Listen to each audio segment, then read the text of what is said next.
Well, we are at the amazing Te Ua Banks, which is in Jock Street, Arrowtown. This land behind me, about 3.8 hectares, is a development project that we've got underway at the moment. So we're building 68 homes here. We've currently got these 15 under construction to start things off. The land we received from council for $1. The value of it was about 10 million. So look, it's a really great partnership with council to make this happen as well. Central government's coming in with quite a bit of funding to support a number of different programs. We've got public housing, affordable rentals, rent to buy and assisted ownership. So we've got it all going on here. Well, I guess this is a really unique opportunity here because it was council-owned land. We've also received council-owned land in the past at nil consideration. So that's still one more avenue, is continue looking at what other parcels of land council has available. And also central government has land, but I think the big one for us, the future for us, is in inclusionary housing. So we've received close to 50 million in land or cash from developers through the inclusionary housing process over the last 20 years.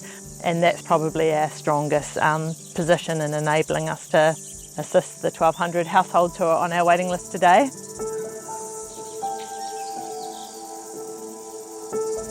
When I arrived in the Queenstown Lakes about 22 years ago, Arrowtown was this tiny little village and it was actually quite affordable to live in. But what has happened over those last 20 odd years is the urban growth boundary has not grown. Hardly in any way. It's grown marginally.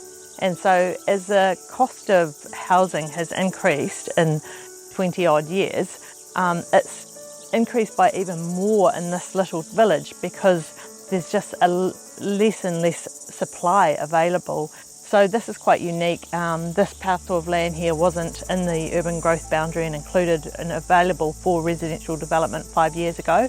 But we've got it in with working alongside council. Council actually also gave us a piece of land much closer to the Arrowtown CBD, if you like. That was a smaller project that we did about 10 years ago, 10 homes down there. We've got them all in long-term affordable rentals and public housing. So it's a really great outcome. The people of Arrowtown, I think, after we did that first project, now understand that we're helping locals, we're helping people who are already living and working here, stay here. I think we've got the bulk of them on board now with the Housing Trust and what we're doing, and we want to build something really special and showcase it. There's a lot of money in Arrowtown, to be fair, a lot of money. The land values are absolutely through the roof, and there needs to be some form of subsidy like this in terms of council transferring land to us at no cost to make an affordable housing project like this stack up.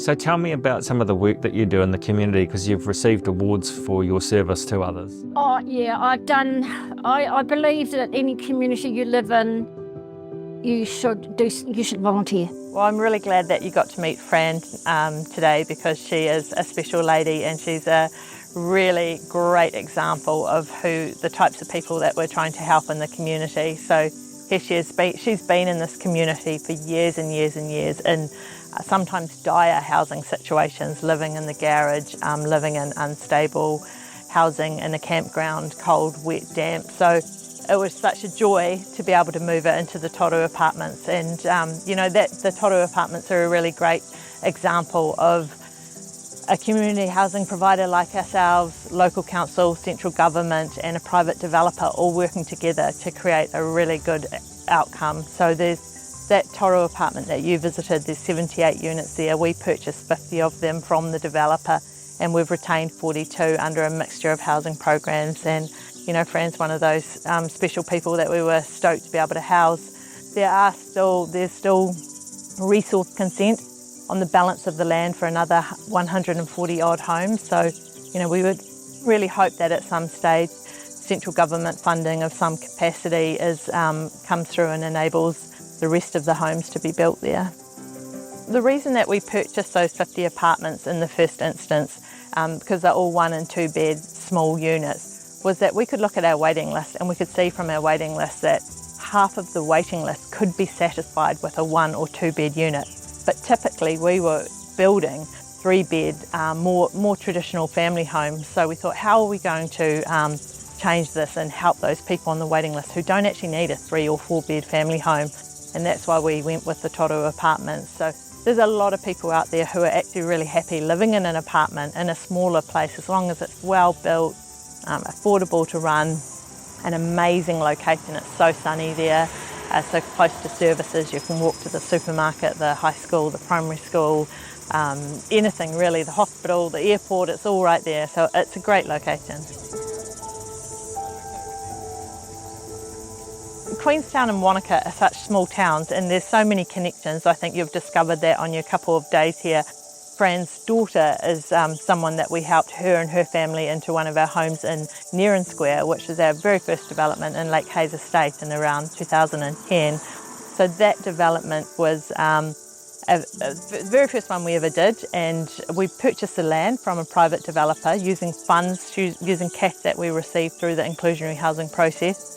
And we built 27 homes there. We sold a piece of commercial land in the middle to a developer to build the commercial, because that's obviously not our wheelhouse. And yeah, it's been a really successful mixed tenure model.